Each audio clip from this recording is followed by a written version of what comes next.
Pacheus de Dentium Dolore, Episode 7.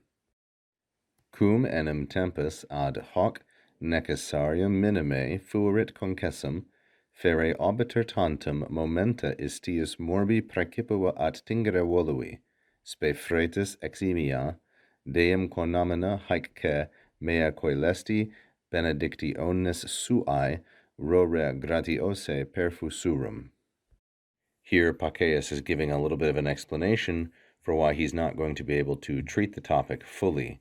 He says, because the time for this, the necessary time, has been scarcely granted, minime fuerit concessum, then he says, almost in passing, I wanted merely or I only wanted almost in passing to touch upon attingere, momenta praecipua, the most important praecipua, or the unique features or important things, momenta, of this disease, istius morbi. And I did so relying, fretus, on the most keen, that's eximia, the most pronounced or expressed hope, and it's a hope that God, Deum, perfusurum esse, that God would pour upon these haec, these attempts of mine, conamina haec mea, that God would pour upon these attempts of mine graciously, gratiose, he would pour upon them, or shower upon them, the coelesti rore, the heavenly dew, benedictionis suae. Now, I found this one difficult to read in the text. I had to puzzle over this a while, but I'm convinced it is suae, that is a feminine singular genitive, which is modifying benedictionis, the third declension noun. Now, the main verb in this sentence is volui, which, as you can see, is almost in the numerical center. This is a very common feature of a good Latin sentence, that is, that the verb will be in the very first spot, called the initial position. It will be in the middle, called the medial position, and sometimes the verb in a periodic style is at the very end, in what is deemed the terminal position. So here we see volui nearly in the middle.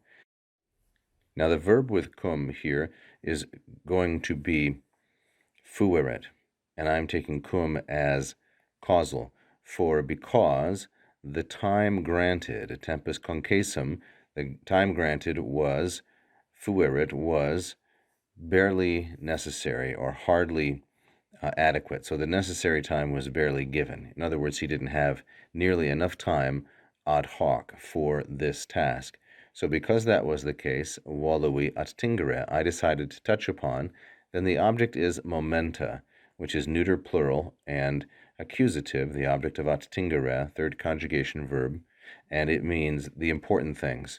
So he says the momenta praecipua, the especially important things only, tantum. So here we have a string of three adverbs together, fere, obiter, and tantum, and I'm not sure how I feel about this in terms of the quality of the style. I could be mistaken, but this does seem a little bit unusual. I would need to find some precedent in good classical authors like Cicero or Quintilian to convince me that is good style. I could just simply be mistaken or not have enough knowledge of how these adverbs are used. Be that as it may, he goes on then next with a nominative, fretus. This is a masculine singular nominative, and it is really the subject of volui. So perhaps the comma is not so helpful. Fretus patterns with the ablative, namely spe eximia, which is feminine singular ablative, and the idea implicit in spe, that of hoping, introduces this dependent clause with accusative and infinitive. So deum is a masculine singular accusative. This is oratio obliqua. Perfusurum esse is the verb. So relying on the keen hope, fretus spe eximia, that God would pour. Perfusurum is the future active participle from the third conjugation verb perfundo, perfundere, that God would pour or shower upon. Now the object is conamina, which is a neuter plural accusative. God would pour out upon the attempts, haec, these very attempts, my attempts, actually, he would pour upon them graciously with the coelesti rore, that's the ablative of instrument, the heavenly dew of his blessing. Thank you for watching. If you enjoyed the lesson, please press the like button. Don't forget to subscribe and leave a comment.